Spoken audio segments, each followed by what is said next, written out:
దేవునికి స్తోత్రం. మరలా మీ మధ్యలో ఇలాగా రావడానికి దేవుడు చూపిన కృపకై వందనాలు. అనుకోలేదు, కానీ దేవుని కృపను బట్టి దేవుడు నడిపించారు మీ మధ్యలోనికి. మనకి జీవితాంతం క్రమం ఉండాలి. చనిపోయేంత వరకు మనం క్రమంలోనే నడవాలి. అంతకుముందు ఆరాధన క్రమం కూడా చెప్పాం, ఆల్ నైట్ ప్రేయర్ అప్పుడు కూడా ఆరాధన క్రమాలు, అలాగే క్యాలెండర్లో కూడా ఏమేమి జరుగుతున్నాయి అనేది కూడా ఈ సంవత్సరం దేవుడు కొట్టించడానికి సహాయము చేశారు కదా. అందులో భాగంగానే బాప్తిస్మం పొందిన వారందరికీ ప్రతి మొదటి ఆదివారం, నెలలో ప్రతి మొదటి ఆదివారం బల్లారాధన కార్యక్రమం జరుగుతుంది. ఒకవేళ మీరు ప్రత్యక్ష గుడారం సందేశాలు మీరు వినుంటే, అందులో ఇందాక అన్న చెప్పినట్టుగా సన్నిధి రొట్టెల బల్లలు దగ్గర దాని మీద 12 గోత్రాలకు సంబంధించి 12 రొట్టెలు ఉంచబడతాయి. ప్రధాన యాజకుడు ఆ రొట్టెలను మళ్ళీ సరిచేస్తూ ఉండాలి.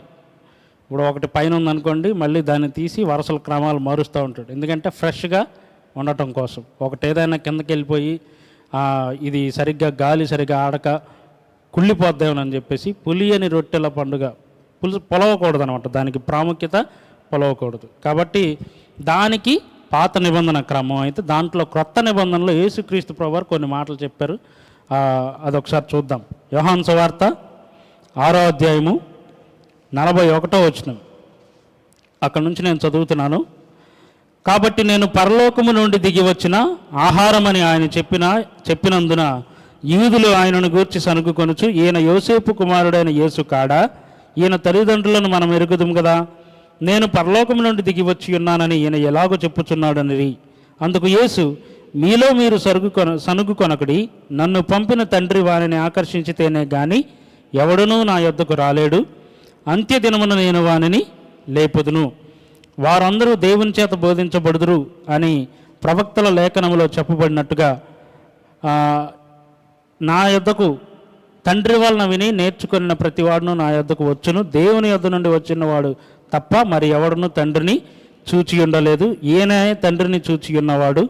విశ్వసించువాడే నిత్య జీవం కలగాడు. కాబట్టి జీవాహారము నేనే. మీ పితరులు అరణ్యములో మన్నాను తిని చనిపోయారు. దీనిని తినువాడు చావకుండునట్లు పరలోకము నుండి దిగి వచ్చిన ఆహారము ఇదే. పరలోకము నుండి దిగి వచ్చిన జీవాహారమును నేనే. ఎవడైనను ఈ ఆహారము భుజించితేనే వాడెల్లప్పుడూ జీవించును. మరియు నేనిచ్చు ఆహారము లోకమునకు జీవము కొరకైన నా శరీరమే అని మీతో నిశ్చయముగా చెప్పుచున్నాను అన్నాడు. కాబట్టి ఆయన మొట్టమొదటిగా పరలోకము నుండి దిగి వచ్చిన ఆహారము, జీవాహారము యేసుక్రీస్తు ప్రభువారే కదండి. ఇంకొకటి, మీరు పాత నిబంధనలో మీరు చదివినప్పుడు అరణ్యంలో లేదా ఎడారిలో 40 ఏళ్ళ శ్రమల కాలాల్లో లేకపోతే వాళ్ళు ప్రయాణం చేసినప్పుడు వాళ్ళకి దేవుడు మన్నాని కురిపించాడు కదా. కానీ వాళ్ళకేంటి, ఎంతవరకు అవసరమో అంతవరకే. మరలా రేపొద్దుటికి కూర్చుకోవడానికి వారికి అవకాశం లేదు. ఒకవేళ కొంతమంది కూర్చుకున్న వారికి అది పాడైపోయింది, కుళ్ళిపోయింది కదా. తర్వాత ఆయన ఏమన్నాడు, అది తిన్నా కూడా చనిపోయారు. అయితే ఈ ఆహారాన్ని, అంటే నేను పరలోకం నుండి దిగి వచ్చిన జీవాహారాన్ని, నా శరీరమే ఆ యొక్క జీవాహారం అని చెప్పేసి ఇక్కడ 6వ అధ్యాయము 51వ వచనంలో. కాబట్టి ఈ ఆహారం భుజించితేనే వాడు ఎల్లప్పుడూ జీవిస్తాడు. కాబట్టి మొదటి నుంచి సంఘ క్రమాల్లో ఏర్పాటు చేసుకున్నటువంటి ప్రాముఖ్యమైన క్రమం ఏంటంటే, క్రొత్త నిబంధన సంఘానికి ఆయన శరీరానికి సాదృశ్యమైనటువంటి రొట్టెను తీసుకోవాలి. ఆయనకి శరీరానికి సాదృశ్యమైన రొట్టెను తీసుకోవాలి, దాన్ని భుజించాలి. ఆ రొట్టె ఎలాగైతే ఆయన శరీరం శిలువ మీద మన శరీర క్రియల నిమిత్తము, మన పాపాల నిమిత్తము, మన దోషాల నిమిత్తము నలగొట్టబడిందో, అలాగే రొట్టెను కూడా విరవడం జరుగుతుంది. ఓకే, రొట్టెను విరిచి యాజకులు దేవునికి కృతజ్ఞతాస్తుతులు చెల్లించి ఆ రొట్టెను అందరికీ పంచటం జరుగుతుంది. ఇందులో ఈ క్రమంలో అంటే ప్రాముఖ్యంగా ఎవరైతే యేసుక్రీస్తు ప్రభువారిని రక్షకుడిగా స్వీకరిస్తారో, ఎవరైతే ఆ రక్షణకు సాదృశ్యమైన బాప్తిస్మము అనే కార్యక్రమం నుండి దేవుని సంఘంలోకి సభ్యులుగా చేర్చబడతారో వారికి మాత్రమే అనుమతి ఇవ్వటం జరుగుతుంది. ఎందుకంటే మీరు అక్కడ చూస్తే 6:52లో యూదులు ఈయన తన శరీరాన్ని ఎలా తినగలనీయడని ఒకనితో ఒకడు వాదించిరి కదా. కాబట్టి యేసు ఇట్లా అన్నాడు, మీరు మనుష్య కుమారుని శరీరము తిని ఆయన రక్తము త్రాగితేనే కానీ మీలో మీరు జీవము గలవారు కారు. నా శరీరము తిని నా రక్తము త్రాగువాడే నిత్య జీవము గలవాడు, అంత్యదినమున నేను వానిని లేపుదును. నా శరీరము నిజమైన ఆహారమును నా రక్తము నిజమైన పానమునై ఉన్నది. ఓకేనా? యూదులు అప్పుడు డైరెక్ట్గా యేసుక్రీస్తు ప్రభు మాటలు విన్నవాళ్ళు ఏమన్నారంటే, ఈయన శరీరాన్ని ఎలా తినగలనిస్తాడు, ఈయన రక్తాన్ని ఎలా తాగగలనిస్తాడు, మనమేనా నరమాంస భక్షకులమా, ఈయనేంటి ఇలాంటి కఠినమైన బోధ చేస్తున్నాడని చెప్పేసి యూదులు సనుక్కున్నారు.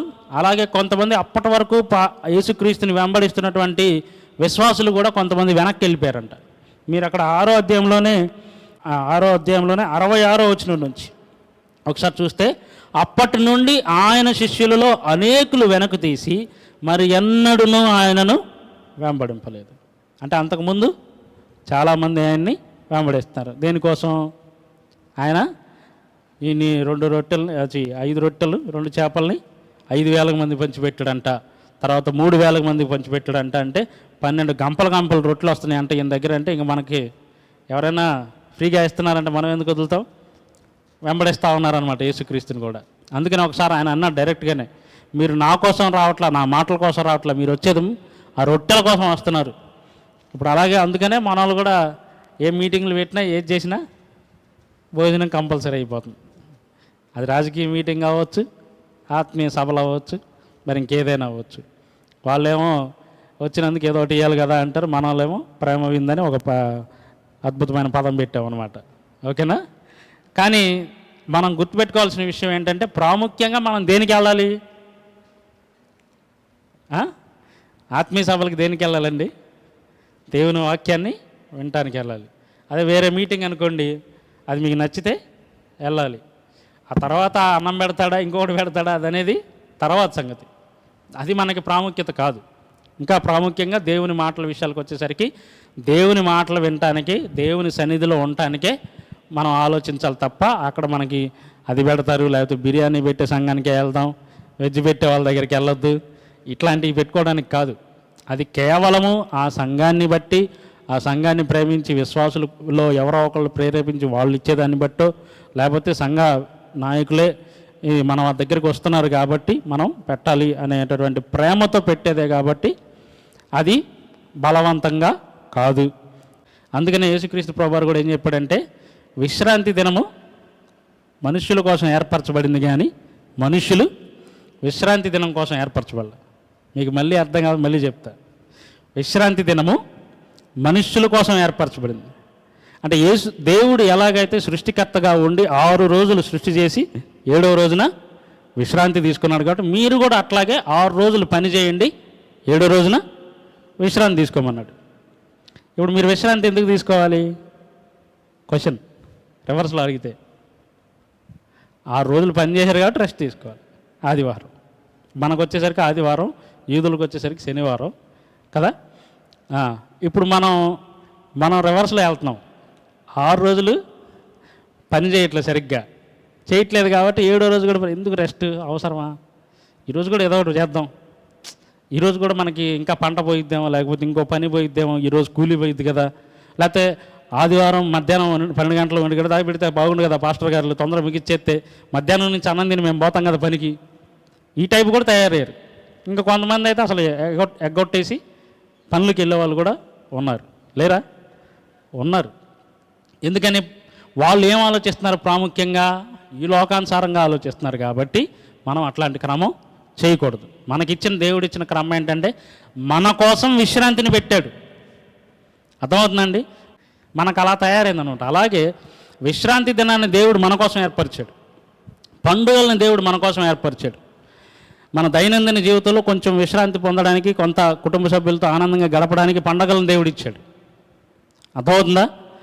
అంతేగాని పండగ కోసం మనం కాదు.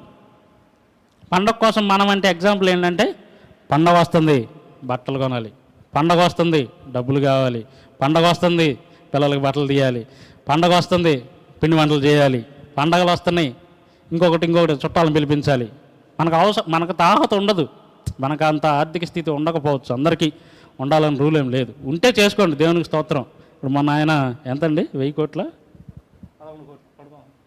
1100 కోట్లు అంట పెళ్ళికి ముందు ఫంక్షన్కి ఒక్కరోజుకి. అర్థమైందా?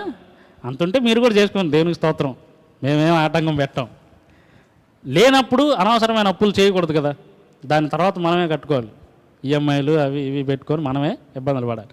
అట్టనే దేవుడు మనకి ఈ క్రమాన్ని మన కోసం ఏర్పరిచాడు. ఎందుకు? నిత్య జీవాన్ని మనం పొందడానికి, ఆయన శరీరంలో ఆయన యొక్క రక్తంలో మనం పాలిపంపులు పొందడానికి దేవుడు ఏర్పరిచాడు. అర్థమవుతుందండి? అయితే ఎవరైతే ఆయన యందు విశ్వాసం ఉంచని వారు ఇందులో పాలుపంపులు పొందరు.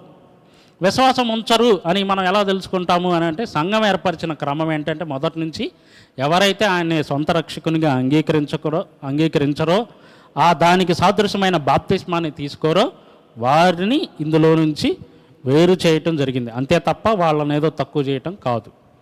ఇంకా ఏం చేస్తున్నాం అంటే, ఇంకా ఎంకరేజ్ చేస్తున్నాం. మీరు రక్షణ పొందడం ద్వారా మీరు కూడా అందులో పాలుపంపులు పొందొచ్చు. అదేంటి మీరే తీసుకుంటున్నారు మాకేం లేదా, మేమేమన్నా తక్కువ చేత ఆ జాతి ఆ భేదం కాదు. కేవలము ఇప్పుడు అక్కడ ఉన్న యూదులు తిట్టుకున్నారు, ఈయన శరీరాన్ని ఎలా తినేస్తాడు, ఈయన రక్తాన్ని ఎలా తాగనిస్తాడు. అలా మీరు కూడా అలా అనుకోకూడదనే ఈ విషయం చెప్తున్నాను. ఎందుకు? మనం ఎవరైతే దేవుణ్ణి నమ్ముకుంటామో, ఎవరైతే దేవుణ్ణి సొంత రక్షకునిగా అంగీకరించి ఆ బహిరంగంగా ఒప్పుకోలు ఉండాలి, అప్పుడే వారిని ఇందులోకి ఈ క్రమంలోనికి అనుమతించటం జరిగింది. అది మొదటి నుంచి జరుగుతుంది కాబట్టి దాన్ని ఒక క్రమంగా పెట్టాం. అర్థమవుతుందండి?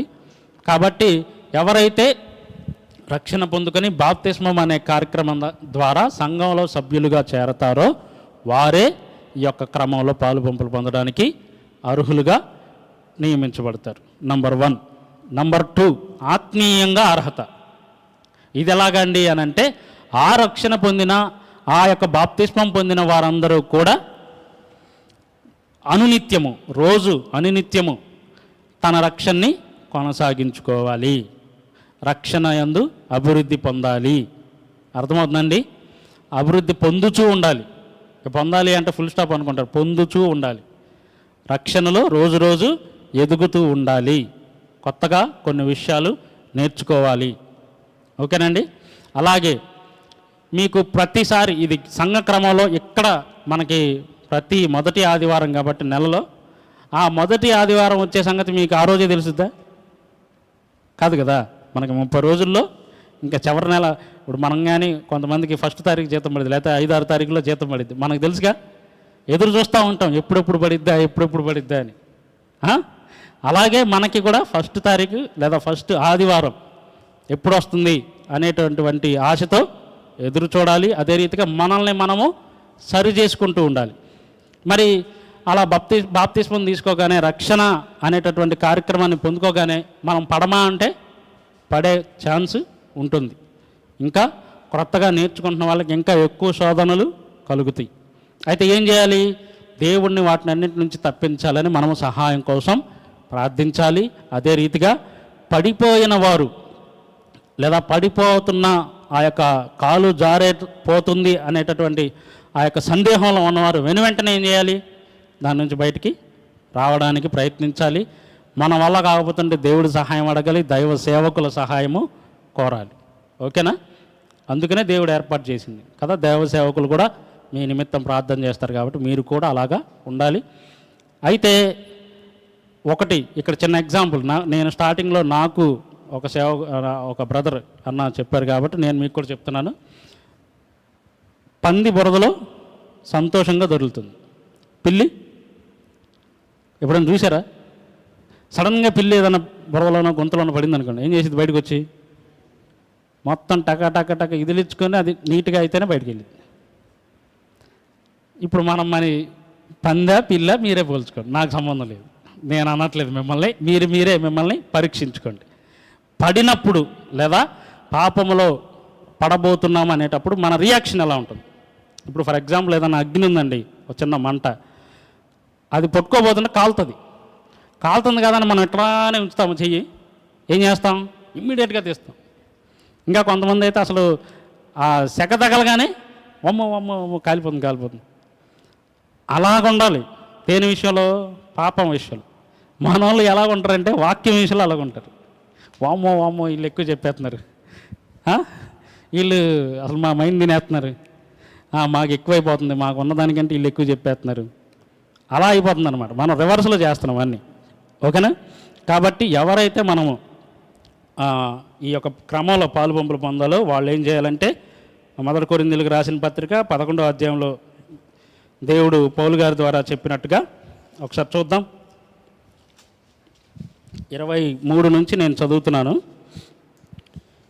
నేను మీకు అప్పగించిన దాన్ని ప్రభు వలన పొందితిని. ప్రభు అని యేసు తాను అప్పగింపబడిన రాత్రి ఒక రొట్టెను ఎత్తుకొని కృతజ్ఞతాస్తుతులు చెల్లించి దానిని విరిచి, ఇది మీ కొరకైన నా శరీరము, ఇది మీ కొరకు విరవబడిన నా శరీరము, నన్ను జ్ఞాపకం చేసుకొనుటకై దీనిని చేయుడని చెప్పెను. ఆ ప్రకారమే భోజనమైన పిమ్మట ఆయన పాత్రను ఎత్తుకొని, ఈ పాత్ర నా రక్తం వలనైన క్రొత్త నిబంధన, మీరు దీనిలోనిది త్రాగునప్పుడల్లా నన్ను జ్ఞాపకం చేసుకొనుటకై దీనిని చేయుడని చెప్పెను. మీరు ఈ రొట్టెను తిని ఈ పాత్రలోనిది త్రాగునప్పుడల్లా ప్రభువు వచ్చు వరకు ఆయన మరణమును ప్రచురించుదురు. కాబట్టి ఎవడు అయోగ్యముగా ప్రభు యొక్క రొట్టెను తినునో లేక ఆయన పాత్రలోనిది త్రాగునో వాడు ప్రభు యొక్క శరీరమును గూర్చియు రక్తమును గూర్చియు అపరాధియగును. అర్థమవుతుందండి? ఎవరు తన్ను తాను పరీక్షించుకొనకుండా అయోగ్యముగా దేవుని యొక్క బల్లలో రొట్టెలోను అలాగే ద్రాక్షారసంలో చేతులు ఉంచుతారో వారు దేవుని యొక్క రక్తమును గూర్చి శరీరాన్ని గూర్చి అపరాధి అవుతాడు. మనం అపరాధి కాకుండా ఉండాలంటే ఏం చేయాలి? మనల్ని మనము పరీక్షించుకోవాలి. అలాగే మొదటిది యేసుక్రీస్తుని జ్ఞాపకం చేసుకోవడానికి ఇది చేస్తున్నాం. ఆయన యొక్క మరణాన్ని ఆయన రాకడ వరకు మనము ప్రచురించడానికి చేస్తున్నాం. ఓకేనండి? తర్వాత మూడోది మనల్ని మనము పరీక్షించుకొని యోగ్యులముగా మనల్ని ఎంచుకొని మనం బలలో చేతులు వేయాలి. యోగ్యులుగా మనం బలలో చేతులు వేయాలి. అలాగా ఎవరైతే, కాబట్టి ప్రతి మనుష్యుడు తను తాను పరీక్షించుకునవలను, అలాగు చేసి ఆ రొట్టెను తిని ఆ పాత్రలోనిది త్రాగవలను. ప్రభువు శరీరమని వివేచింపక తిని త్రాగువాడు తనకు శిక్షావిధి కలుగుటకే తిని త్రాగుచున్నాడు. ఇందువలననే మీరు అనేకులు బలహీనులను రోగులనై ఉన్నారు, చాలామంది నిద్రించుచున్నారు. నిద్రించుచున్నారంటే చాలామంది ఆల్రెడీ చనిపోయారు. ఎందువల్ల? అయోగ్యంగా వివేచించుకోకుండా తమను తాము ఇది కరెక్టా కాదా, ఇందులో ఇప్పుడు నేను కరెక్ట్గా ఉన్నానా లేదా అని వివేచించుకోకుండా లేదా ఆలోచించుకున్నా కూడా అయోగ్యంగా చేతులు వేయటం వల్ల చాలామంది రోగులయ్యారు, బలహీనులయ్యారు, కొంతమంది చనిపోయారు. అర్థమవుతుందండి? వచ్చిన తర్వాత ఇందులో ఎంత రూల్స్ ఉంటాయి అన్నమాట. అదేందండి మీరు రాకముందు ఇవన్నీ చెప్పలేదుగా అంటే చెప్పరు. సంఘంలో సభ్యులైన తర్వాతనే ఇవన్నీ చెప్తారు. అంతేనే కాదండి? వచ్చేంతవరకు ఎంట్రీ టికెట్లు వచ్చిన తర్వాత ఎటు వెళ్ళాలో అప్పుడు చెప్తారన్నమాట. ఎవరైతే అయోగ్యంగా చేతులు వేస్తారో వాళ్ళు మాత్రము కొంతమంది బలహీనులయ్యారు, కొంతమంది రోగులయ్యారు, కొంతమంది చనిపోయారు. ఎంత డేంజరా అంటే అంతే. కొన్ని క్రమాలు దేవుడు మొదటి నుంచి ఏర్పరిచారు కాబట్టి మనం కూడా అలానే చేయాలి. పాత నిబంధనలో పస్కా పశువుని పరీక్షించేవాళ్ళు, కొత్త నిబంధనలో మనల్ని మనం పరీక్షించుకోవాలి, మన హృదయాన్ని పరీక్షించుకోవాలి. అది బయటది, ఇది లోపలిది, అదే తేడా. అందుకే చాలామంది అబ్బో మీ భక్తి మా వల్ల కాదంటుంటారు, అంత భక్తి మేము చేయం అంటుంటారు. అర్థమవుతుందా? కాబట్టి మనల్ని మనము పరీక్షించుకోవాలి, యోగ్యులుగా ఎంచుకొని మనము. అయితే మనలను మనమే విమర్శించుకొనిన ఎడల తీర్పు పొందక పోదుము. మనము తీర్పు పొందిన ఎడల లోకముతో పాటు మనకు శిక్షావిధి కలుగకుండానట్లు ప్రభువు చేత శిక్షింపబడుచున్నాము. కాబట్టి నా సహోదరులారా, భోజనము చేయుటకు మీరు కూడి వచ్చినప్పుడు ఒకని కొరకు ఒకడు కనిపెట్టుకొని యుండుడి. మీరు కూడి వచ్చుట శిక్షావిధికి కారణము కాకుండానట్లు ఎవడైనను ఆకలి కొనిన ఎడల తన వెంటనే భోజనం చేయవలను.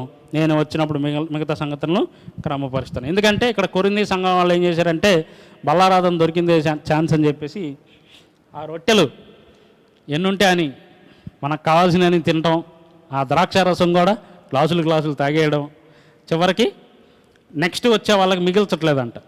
అందుకని ఏం చెప్పాడంటే మీరు భోజనం చేయాలనుకుంటే ఇంట్లో చేసిరంటారా బాబు, బల్లారాధనలో మాత్రం అందుకనే ఇంత కొంచెం రొట్టె కొంచెం ద్రాక్షారసం తీసుకొని ప్రభు మరణాన్ని జ్ఞాపకం చేసుకొని అదే రీతిగా మనల్ని మనం పరీక్షించుకొని మనం యోగ్యులుగా ఎంచబడేటట్టుగా మనము ఒకవేళ అప్పుడు ఏదన్నా మనకి గుర్తొచ్చినట్లయితే లేదా దేవుడు పరిశుద్ధాత్మ దేవుడు గుర్తు చేసినట్లయితే ఆ సమయంలో కావచ్చు, ఇంకా ప్రాముఖ్యంగా అందుకే సేవకులు ఏం చెప్తుంటే ముందు వారం నుండే, లాస్ట్ శనివారం లేదా ఆ రోజు నుండే ముందు వారం అంటే ఆదివారానికి ముందుగానే, మొదటి ఆదివారానికి ముందుగానే లాస్ట్ వారం నుండే మీరు ప్రిపేర్ అవ్వండి అని చెప్తారు. మనకన్నా ఇక్కడ ఛాన్స్ ఇస్తారు. మాకు అక్కడైతే వారానికి బలారాధన ఉంటుంది ప్రతి వారం. అంటే ఒక వారం మమ్మల్ని వదిలేరులేండి మధ్యలో, ఎందుకని చెప్పి అలా 3 వారాలు ఉంటుంది. 4 వారాలకి 3 వారాలు ఉంటుంది. కాబట్టి మాకెంత పరీక్ష ఉంటుంది. కాబట్టి అంటే క్రైస్తవ జీవిత విశ్వాసం ఎలాగంటే ప్రతిరోజు, ప్రతి దినము, ప్రతి వారము, ఇందులో ఈ వారం రెస్ట్ ఇద్దాం అనేది లేదు. అది గుర్తుపెట్టుకోండి. ప్రాముఖ్యంగా మనకి కేవలంగా శారీరకమైనటువంటి విశ్రాంతి ఉంది, కానీ ఆత్మీయంగా విశ్రాంతి లేదు. ఈ పాయింట్ గుర్తుపెట్టుకోండి మెయిన్గా. చాలామంది ఏంటంటే కొంతకాలం 6 సంవత్సరాల పంట, 6 నెలల పంట, 6 నెలల విశ్రాంతి అట్లా లేదు. 6 నెలల భక్తులు బాగా వెలగడం, 6 నెలల రెస్ట్ తీసుకోవడం వస్తే చూసారా, ఆ టైంలో మంచి విచ్చలవిడిగా మంచి భక్తి చేయడం. లేకపోతే మనకి ఒక కాలం అంటూ లేదు. ఏంటి, మనకి పలానా రోజుల్లో ఉన్నప్పుడే మనం భక్తిగా ఉండాలి, మిగతా రోజుల్లో భక్తి లేకుండా ఉంటాం, అలాంటివి ఏం లేవు. కేవలం క్రమం కోసం, కేవలం భక్తి కోసం, మనం ఇంకా ఎదగడం కోసమే కొన్ని ఏర్పరిచారు, అంతేగాని అవి మనకి కొలత కాదు. వాక్యంలో ఏముంది, మీరు ఎల్లప్పుడూ దేవుని సన్నిధిలో మిమ్మల్ని మీరు పరీక్షించుకోవాలి. ఒకవేళ పరీక్షించుకోకపోతే జరిగేదేంటో మనం చూసాం. మరి అన్నీ చేసి నేను భలేగా ఉన్నాను కదండి, మరి నాకైనా రోగం వచ్చింది ఏంటి, నాకు బలహీనత వచ్చింది ఏంటి, కొంతమంది చచ్చిపోతున్నారు ఏంటి అంటే కారణం ఒకటి ఇది. మన పరంగా అయితేనేమో ఈ క్రమంలో తప్పుగా పాలు పంపులు పొందటం.